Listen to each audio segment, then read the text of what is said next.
So kung titingnan mo kasi yung mukha ko, yan yung mga pimples na yan. Yan yung mga marks na. Actually, marks na lang tong mga to eh. Yan yung mga times na talagang puyat, talagang na-stress, no, may mga siguro hindi ko sinasabi na depression, siguro konting lungkot lang. Minsan kasi syempre sa journey mo hindi mo maiiwasan yung parang magda-doubt ka, na ano ba yung tinahak ko? Tama ba tong tinatahak ko? So yun yung mga pagdadaanan ng isang typical na trader.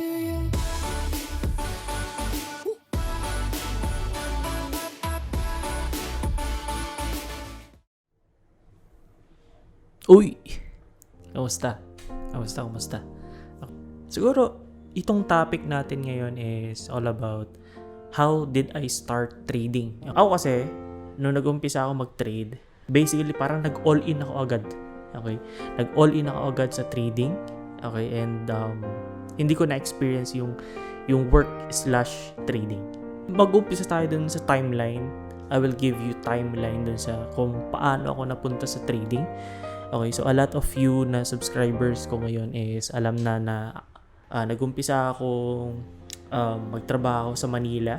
Okay, sa EDSA Shangri-La, maraming restaurants, maraming mga hotels. Okay, so I worked there for like 2.5 years. Okay, so being a cook, and then naging swerte or lucky. Okay, nakapasa sa mga trainings, nakapasa sa mga qualifications to board on a cruise ship or to work on a cruise ship. Okay, so yan. For the next, I think 3 years of my life is nagtrabaho naman ako dun sa barko. Ayan. So I would say, siguro kung isusuma total yun, mga nasa 5 years, 5 years, 6 years sa pagtatrabaho kasama yung pag-aaral. I would say na yung trading is a little bit of a calling for me. Kung tatawagin ko siya ngayon, calling. Para siyang from the moment na naging aware ako sa mga surroundings ko, okay, sa mga patterns, sa life patterns ko, I would say parang yung feeling na I was born to do this. Yun yung feeling ko ngayon. Although hindi naman siya everyday na nafe-feel mo na ganun, kasi syempre ang trading kasi hindi naman everyday na excited ka dyan.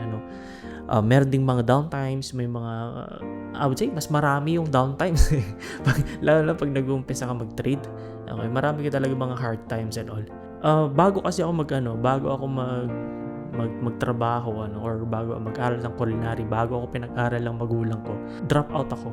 Okay, kung titingnan mo, drop out ako sa college. Okay, yung nag-aral ako nun sa Central Luzon State University. Okay, ang natapos ko lang doon is second year civil engineering. Ayun, and then bakit ako nag-drop out is because meron akong nakitang opportunity noon. Yung mga power. Yung mga one left, one right, 1-5. Yan, yung mga ganyan, mga networking. Yung mga networking. So, I was involved for like siguro mga 2 years of my life din yun. 2 years of my life. At the age of 17 kasi, ayun, doon ako na-involved doon. And then at the age of 19, ayun, doon ako nag-double. So, marami rin mga nakilala, marami akong mga natutunan. Pero yun nga, hindi ko siya na pursue ng mabuti. Ayun, basically hindi, na-cut ties yun, nawala. Pero marami akong natutunan, all about mindset, all about business, all about speaking. Ito, kung medyo nahahanap nyo na medyo okay ako magsalita, doon ko na-exercise yung skill, na public speaking. Okay, that's why I dabble also on YouTube, kasi meron naman ako, hindi naman ako ganun kagaling magsalita, pero meron akong skill na pwede pang pagandahin. Kung bakit ako napunta sa trading, why, kung bakit napunta ako sa trading is, don't get me wrong guys, okay, yung pagluluto, it's malapit yun sa puso ko. Gustong-gusto ko gawin yun, And yun, yung sobrang yung pag nagtatrabaho ako sa kitchen, talagang wala akong nararamdamang pagod kahit na 24 hours ako magtrabaho sa kitchen, talagang okay. Okay, talagang hindi naman 24 hours. Grabe na, wala ka ng tulog. Hindi, ang sinasabi, ang pinopoint ko, ibig sabihin, kahit na magstay, sa barko kasi, siguro mga 16 hours yung pinakamatagal na trabaho sa isang araw. Okay, and siguro meron akong nakitang pattern. Boom! Ayan. Okay, so, jacket lang tayo ng konti. Okay, kasi medyo malamig na, no? Malamig na. Ang date ngayon is um, December 22, no? December 22, 2022. Okay. 3 days na lang magpapasko na. Itutuloy ko yung bakit ko kung ano yung nakita ko dun sa pagbabarko ko. Meron ako nakitang routine nung nagbabarko ako na alam mo yun, magigising, magtatrabaho, uuwi ng Pilipinas. Pag uwi ng Pilipinas, nasa 2 months yung bakasyon habang inaantay yung bagong sakay sa barko, okay, para makapagpanibago ulit ng bagong kontrata.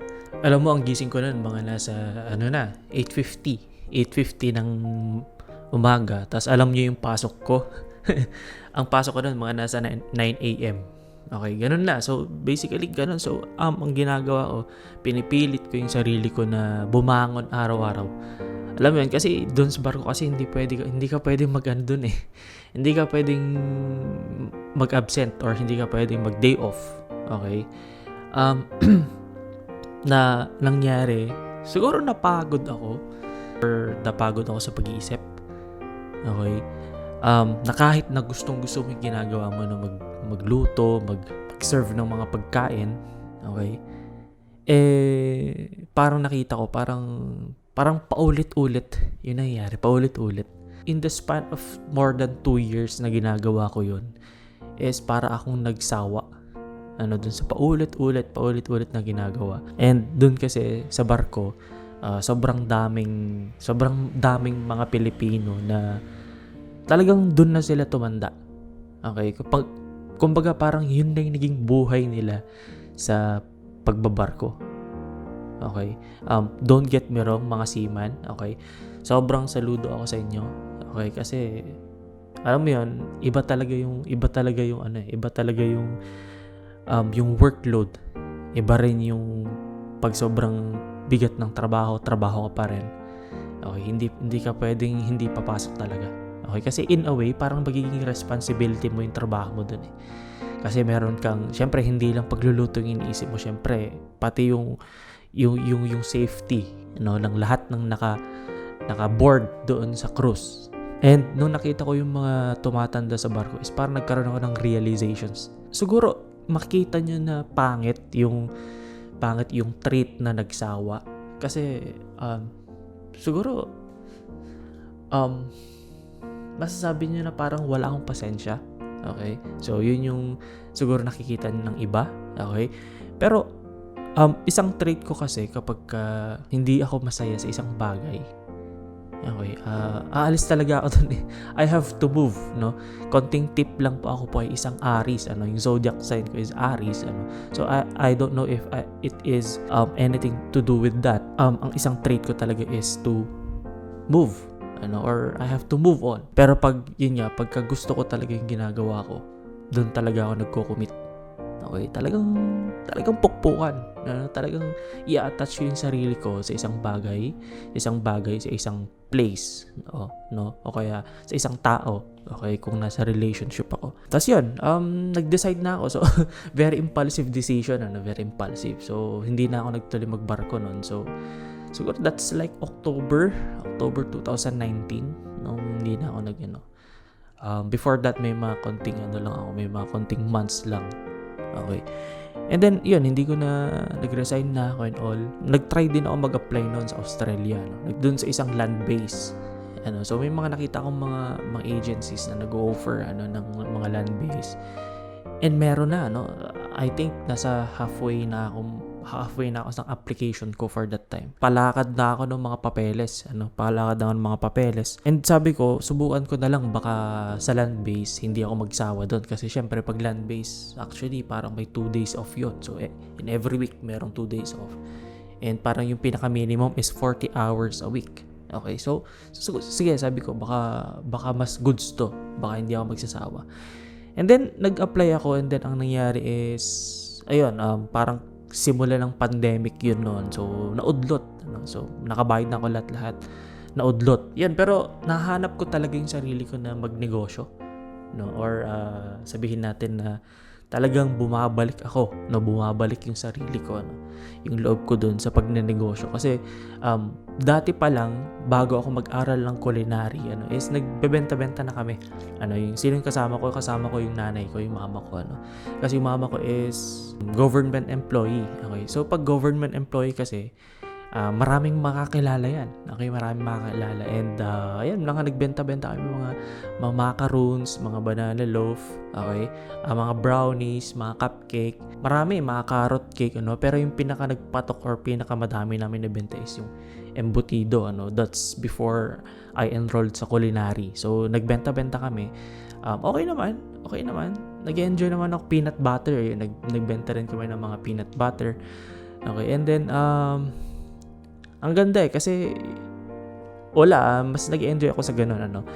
And then ang nangyari, nung first na uwi ko noon, nung seaman ako is, syempre pag first na uwi mo ng seaman, talagang ka ng pera diba? Talagang ganyan. Diba? Yung pagbaba mo, taxi agad. Alam niyo yung kwento na kapag yung seaman daw, pag bagong babayan, no, agad yan, taxi yan. Pero pagka medyo pasakay na ulit siya, pagpasakay na siya, jeep na lang yung sinasakyan niya. Alam niyo bakit? Kasi syempre gasta dito, gasta doon. So yun yung nangyari noon na first na experience, which is good, ano, kasi na-experience ko yun. Kasi pag seaman ka, wala ka namang ibang gagastusin, libre naman pagkain mo, libre naman yung tirahan mo, ano, libre yung travel mo, ano. So wala, basically naiipon mo yung pera mo talaga doon. Until such time na yun nga, nung unang uwi ko, medyo nakagasta ako ng madami. Okay? And then I decided to learn stocks. Okay, yung Philippine stock market. So I dabble in it. Nag-invest ako sa mga stock market, and may mga stock akong binili. Okay? So one particular is yung nickel stock. Kung yan yung mga OG traders sa Philippine stock market, kung alam niyo yung nickel stock, ano, ang nangyari nun, nung naudlot na yung application ko for Australia, is sabi ko, tingnan ko nga yung stock na hinahawakan ko. So for that time, siguro yung stock or yung ininvest ko noon doon is like siguro mga 4,000 pesos. 4,000 pesos yun. Wala na akong screenshot nun kasi nakalimutan ko na yung password ko sa call finance sa broker ko. Okay, so naalala ko, tapos pagka-open kong ganun, meron siyang gain, kulay green na 4,000 plus din. So sabi ko, wala akong ginagawa. Sabi ko that time, wala akong ginagawa. And ang nangyari, kumita pa, no? Nasa 100% yung kita. So, syempre, kung ikaw na wala kang kita, no, or wala kang ginagawa tapos kumita, no, tanong kita, maganda yun o pangit? Masaya o hindi? Masaya. Okay? Light bulb. Doon nagsimula, yung pagkagusto ko. Okay, yung pagkagusto ko or yung pagka-interest sa trading. Okay, until such time na nagtuloy-tuloy na interest ko that time. So, that's already like basta yung year na 2019, bago matapos yung year 2019, I learned or nag-aral ako mag-trading, ano. So nagbasa ako ng mga libro, konting mga basa-basa ng mga YouTube, without the formal trading, or without the formal lesson. Iyon, ang nangyari is in short, siguro to summarize yung learning stages ko for my trading, yung mga unang taon ko ng trading is, I would say, siguro sa-summarize ko siya sa isang word, yung word na yun is exhausting. Okay? Exhausting, Hindi ako nag-enjoy doon. Hindi ako nag-enjoy. And then, yun nga, nung medyo may mga sunog-sunog na ako, so siguro yung mga na-loss ko sa stock market, siguro mga nasa 100,000 pesos. Nasa ganun. Okay, and then sa global market naman, yung mga stocks doon, kasi ang ano ko noon, may ipa-flash ako mga screenshot diyan na makita mo doon yung broker ko po noon sa global is yung eToro. Okay, so yun, ang nangyari is may mga nasunog ako, so naubos yung ipon ko sa pagsisiman, sa pagte-trade. Okay, na ang payo ko ngayon sa inyo, sa lahat ng mag-uumpisa mag-trade, kung may trabaho ka ngayon, wag kang munang aalis sa trabaho mo until natutunan mo ng maigi. yung trading. Okay? Kasi ako, yun yung naging mali ko. Okay? So, treasure that moment. Lagi kong sinasabi sa yung mga sinisharean ko ng strategy, is, kung may trabaho kayo ngayon, wag niyo i-take for granted kasi you are paid not to trade or you are paid to learn ngayon. Okay? Until such time na pwede kayo mag-transition pagka meron na kayong mga confidence sa pagtitrade. Okay? So, yun laging sinasabi na yun yung I learned it on a hard way. Ayun, until such time, yan, may mga losses din ako sa global market, mga 200,000 din yun. So, basically, sabi ko, parang ano na yun, parang medyo masakit na. Kasi syempre, hindi naman ako, hindi naman kami mayaman, And parang nasa middle class lang kami. Kumbaga, ito yung mayaman, ito yung medyo hindi mayaman. Tapos ito yung sakto lang, So, basically, losing that kind of money para sa akin is masakit. Masakit talaga. Okay? And, siguro, nung nagkasunog na ako, saka pa lang ako nagkaroon ng lakas ng loob para, okay, mukhang hindi ito easy money. Okay? Hindi ito click-click lang. Okay? Doon ako nag-decide na nag-enroll sa mga different mentors, And, yun, until such time na naging seryoso ako sa pagtitrade, sa pag-aaral nito, na yung trading pala hindi talaga siya basta-basta, na dapat din siyang inaaral, at kumbaga parang business, na you learn it through the experience, okay, through the journey, dun sa process na gagawin. So, ayun, so siguro for more than 1 year nag-aaral din ako, or for more than 8 months nag-aaral ako ng seryoso, na yun yung pinakapayo ko ulit, number 2 na payo or tip, once you are learning this, okay, you have to research, mag-research ka. Lahat ng free sa YouTube, sa internet, sa Google, okay, pwede mong i-absorb lahat yun once you are learning. Okay? So, pwede yun. That's good. Okay? Ibig sabihin, meron kang learning process. Okay? After that, if you want to specialize, okay, pinaka-detrimental or pinaka-importante na gawin mo is maghanap ka ng mentor.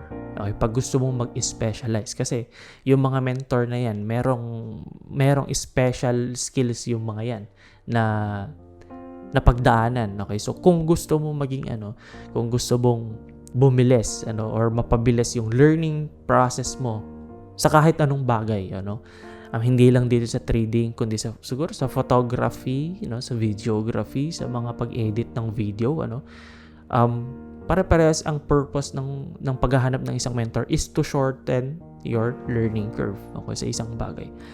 Okay, so until such time na nag-grind ako everyday. Yan, may mga ipa-flash ako na video. Yung pag-aaral, dun sa process or dun sa journey na yon, pagising na maaga, magbababad sa charts, ganito, ganyan. Okay? So, madami, until such time na nakuha ko yung pinaka-routine ko, yung pinaka-trading strategy ko, yung nakilala ko yung pinaka-personality ko as a trader, tapos as a person.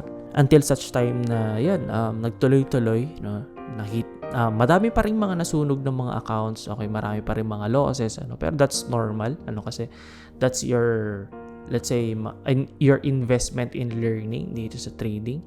Okay, until such time may mga nakita ko mga companies na nagpo-provide ng capital sa mga seryosong trader, and then nakapasa naman, and then yan, nagtuloy-tuloy na siya. Okay, until such time, andito na ako sa journey na kung saan alam ko na yung trading process, alam ko na yung trading discipline, yung trading attitude, okay, yung trading strategy. So, right now, on my journey, nasa personal development ako. So, kung titingnan mo kasi yung mukha ko, yan yung mga pimples na yan yung mga marks na. Actually, marks na lang itong mga to eh. Yan yung mga times na talagang puyat, talagang na-stress, may mga... Siguro, hindi ko sinasabi na depression. Siguro, konting lungkot lang. Minsan kasi, syempre, sa journey mo, hindi mo maiiwasan yung parang magda-doubt ka, na ano ba yung tinahak ko? Tama ba tong tinatahak ko? So, yun yung mga pagdadaanan ng isang typical na trader. Kaya, itong tong video na to medyo malapit sa puso ko, ano. And gusto ko lang tayo mag-usap, kasi para alam mo yun, so in a way makarelate ka, okay, kung napagdadaanan mo yung mga ganitong mga scenarios, lalo na pag nag-umpisa ka sa trading. Okay, until such time na ito yung losses, tapos ito na yung gain. So kung titignan mo yung risk to reward ratio, okay, until such time ganyan okay, darating yung ganyan na lagi yung sinasabi yun sa mga tinuturuan ko or sa mga sinesharean ko na strategy. Tapos after dun, right now ito pa lang yung feeling ko na para magte-take off lahat. Okay, mapa-trading, mapa-dito sa YouTube, mapa dun sa mentoring, so hopefully dito sa YouTube din mag-take off, so lahat sidetrack lang, ikaw na nanonood, kung hindi ka pa nakasubscribe, please subscribe and then hit that like button para alam mo yun, alam ng YouTube na okay yung pinapakita natin mga content or mga ginagawa nating content, and i-share mo na din, and ring that notification bell, para ma-notify ka sa mga video, kasi every week naman ako nag-upload ng video, pero siguro hindi ko pa masasabi na ito yung success na inaasam ko. So sobrang dami ko pang matututunan talaga, mapa-trading, magiging mentor, mapa-personal development, and yun yung pagtuturo at pag-share ng mga information, mapa-trading, mapa-personal development. And siguro in my journey dito pala ako naging excited na na-feel ko din sa pagluluto, kasi merong ibang joy yung nakaka-inspire ka ng tao or napag-sharean mo ng ganito. Okay, sobrang nakakataba ng puso pagka may nagsasabi sa'yo na thank you kasi tinuro mo yung ganito, kasi dumating ka sa buhay ko, ganito, ganyan. So in a way naboboost ako sa mga ganon, okay, na parang fulfilling siya. Yun yung pinaka-term, fulfilling. Kung isusuma total ko lahat, siguro if I have to summarize in one sentence yung journey ko, siguro pinakapayo is wag kang matakot na mag-take ng risk. Okay, mapa-trading, mapa-business, kung ano yung idea mo ngayon na meron ka. Okay, wag ka lang matakot na sumubok, wag ka lang matakot na mag-take ng risk. Kasi sabi nila, you will never know swimming just by reading it on a book. So matututunan mo talaga yung swimming or yung paglalangoy kung if you are actually jumping in the water. Kasi you will learn it through the process. Pag nandun ka na sa tubig, maano mo yun matututunan mo agad. Okay? Para yung pagbabike, So, hindi mo matututunan yung balance kapag kawala yung mga balance wheels. Okay? You have to move. Ayan. You have to move. Yun yung pinaka-term. Basically, yun yung pinaka-summary ng journey ko as a trader. Yun, lagi mong tatagdaan na iset mo yung expectations mo, kasi dito talaga sa trading, malaki yung potential na kumita ka ng pera as long as you have the skill already and the capital. It will take a while. Sasabihin ko, it will take a while kasi magiging siguro in the way mafe-feel mo na medyo, siguro may mga times na masasabi mo or maiisip mo na medyo nahuhuli ka na sa ibang mga kabatch mo or sa mga kaibigan mo sa Facebook, that's okay. Okay, wag mong isipin 'yon, okay? Normal 'yun na medyo nahuhuli ka sa karaniwang tao, pero that's normal kasi what you are doing right now, if let's say nagbe-business ka, nagtahak ka ng bagong idea mo, ginawa mo yung bagong idea or in-execute mo yung bagong idea na naiisip mo into something, okay? That's normal na medyo babagal ka kasi you are specializing 'Diba? Tingnan mo yun nung nag-aral ka, let's say nag-aral ka maging engineer, it took 5 years It took 5 years para matutunan mo yun. Para matutunan mo yung pagiging engineer. After nun, doon ka pala mag-i-specialize pag magtatrabaho ka na. Same with trading. Okay, yung common misconception kasi sa trading is nakabasa lang ng isang libro or 2 libro, nakapanood lang ng webinar about trading, nakapanood lang ng mga YouTube videos about it, akala natin specialized na skill natin. Pero pagka sinabi mo or naiisip mo na ganun, medyo hindi pa yon. Sasabihin ko sa'yo, hindi pa yon. Okay? Kaya kung ano yung mentality natin nung nag-aaral tayo, if mapa CPA, mapa doktor, maybe nag-aaral ka sa nag-specialize ka sa psychology or sa pagiging seaman, sa pagiging engineer, kung anong mentality natin doon sa pag-aaral ng skill na yon, ilagay din natin sa trading. Okay? Kasi parehas din po yun. Okay? Parehas yun. Okay? Hindi ko dito sa channel natin, hindi tayo nag-sugarcoat. Okay? Na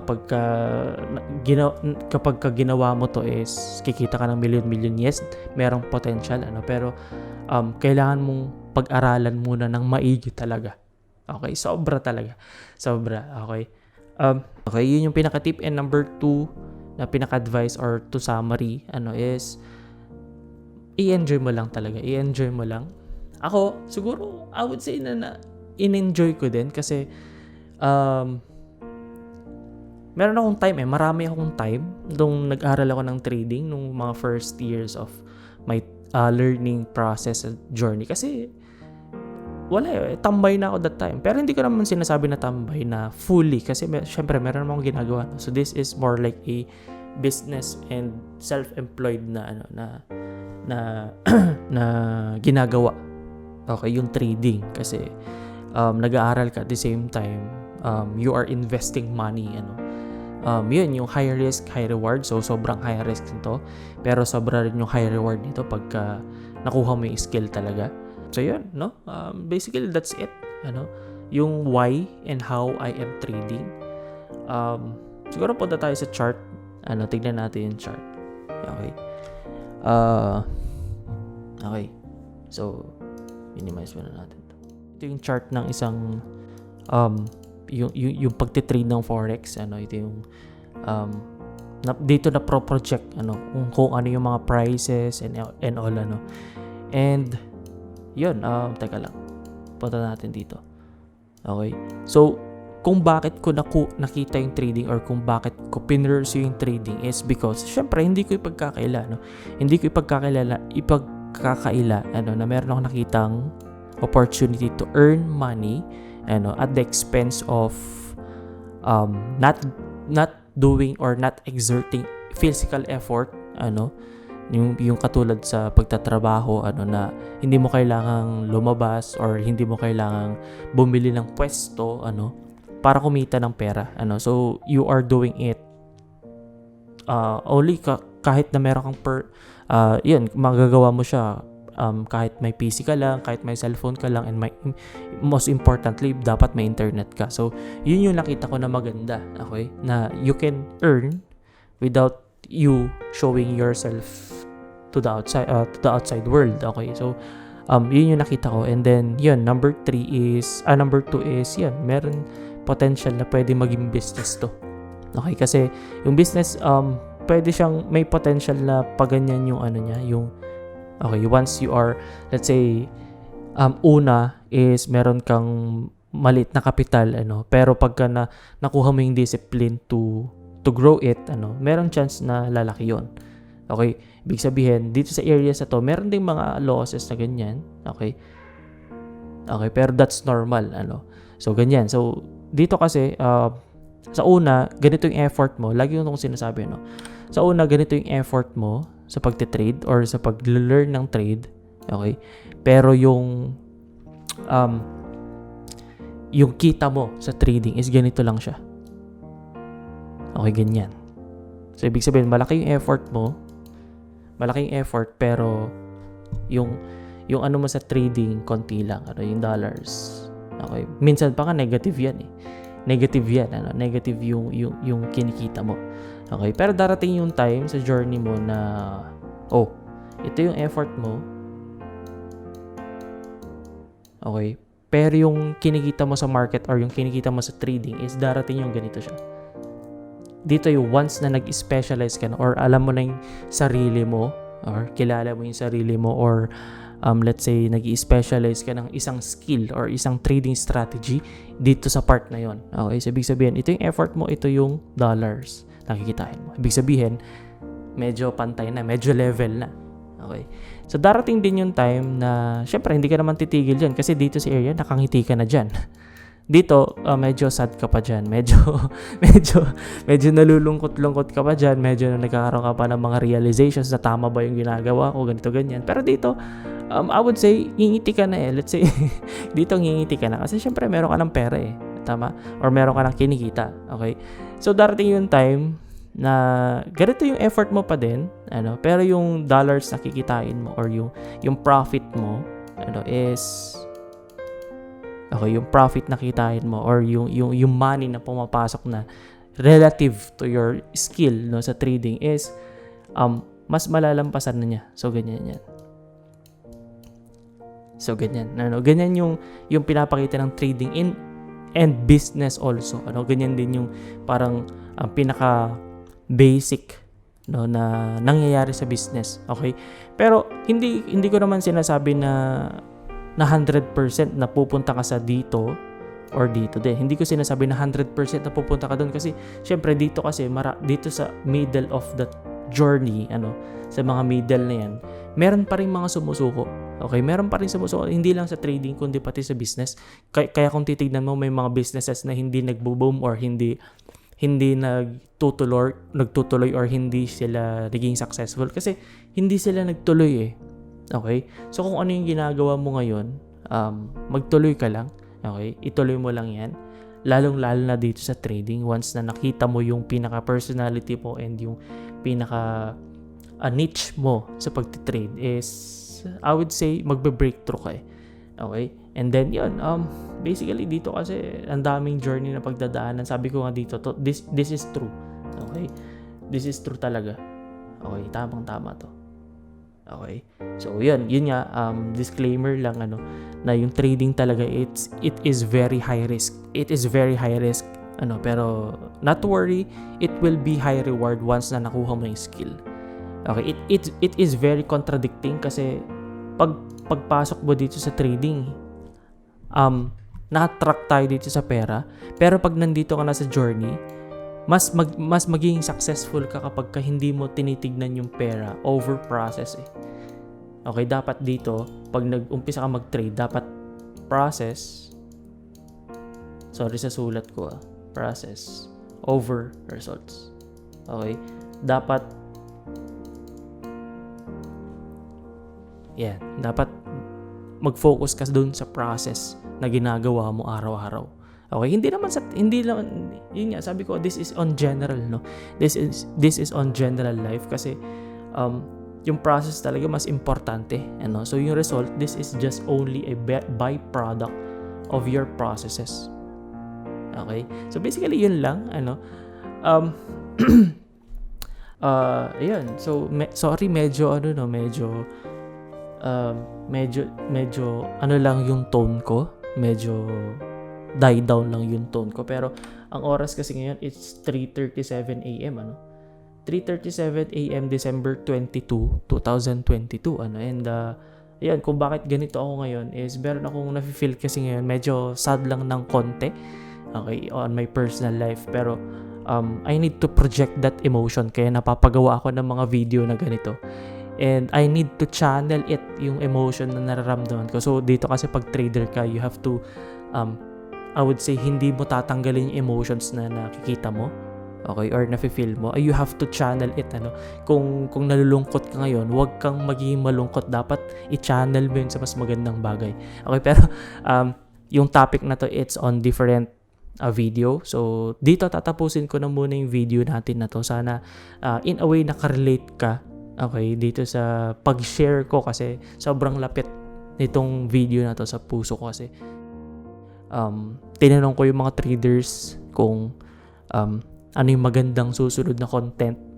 Okay, so isang sinabi nila doon is ito nga, yung bakit ako napunta sa trading, how I went to trading, So basically yun yung siguro yung pinaka-title is Who Am I dito sa trading, And then, marami pa silang sinuggest basically, pwede rin yung A Day in the Life, pero that's on, ginagawan ko ng script yun, para magawa ko na, hopefully next year, Pero yun, so yun lang yung natin, yun lang yung konting kwentuhan session natin, okay?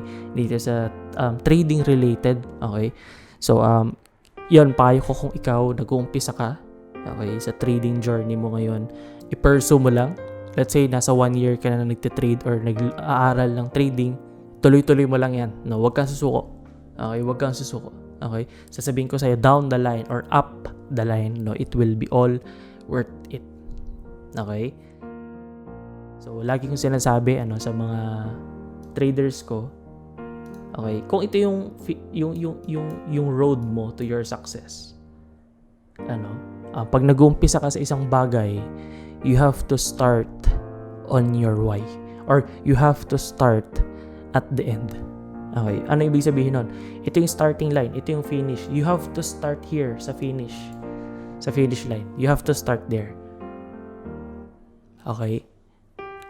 In short, you have to start with your why. Bakit mo gagawin? Okay? Bakit mo gagawin yung isang bagay na gusto mong gawin? Okay? So,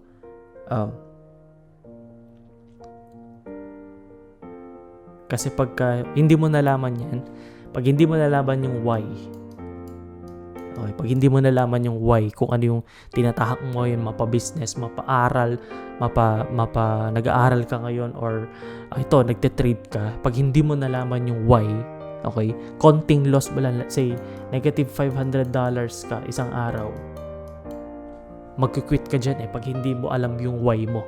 Okay? Yan lang guys. And maraming salamat sa pakikinig. And medyo mahaba na tong video na to, pero yan, hindi ko tatapusin sa malungkot hindi ko tatapusin sa malungkot na note. Okay? So if you like this video, please subscribe and hit that like button and kung gusto mong ma-notify sa mga videos na susunod, is ring that notification bell para ma-notify ka sa mga videos na susunod kong gagawin. Okay? So maraming salamat from the bottom of my heart. Nagpapasalamat ako kasi nandito ka na nakarelate. Siguro medyo naiyak ka or medyo natawa ka. Ayun, sa mga traders dyan, keep pushing. Syempre, pati ikaw na hindi ka pa nagtitrade, okay lang. Keep pushing on your life. Keep chasing that fire. Wag mong sabi nga nila, strike the iron while it's hot. Sabi naman ng iba, make the iron hot while striking. So, nasa sayo kung ano yung gusto mong gawing motto. Pero yun, basically that's it. And yun, maraming salamat.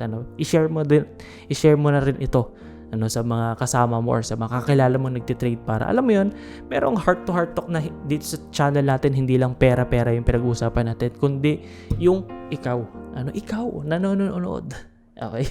So, yun. Comment down below kung paano ko matatanggal yung mga pimple marks natin na ganito. Meron akong mga ginagamit ngayon, yung face wash na merong niacinamide, pero hindi ko gagawin tong skincare na YouTube channel. Pero, help me out guys kung ano yung pwede kong gawin dito sa mga pimple marks na to. Okay? So, maraming salamat. This is IC. Hope this video helped you out. Trade well, trade good. See you sa next.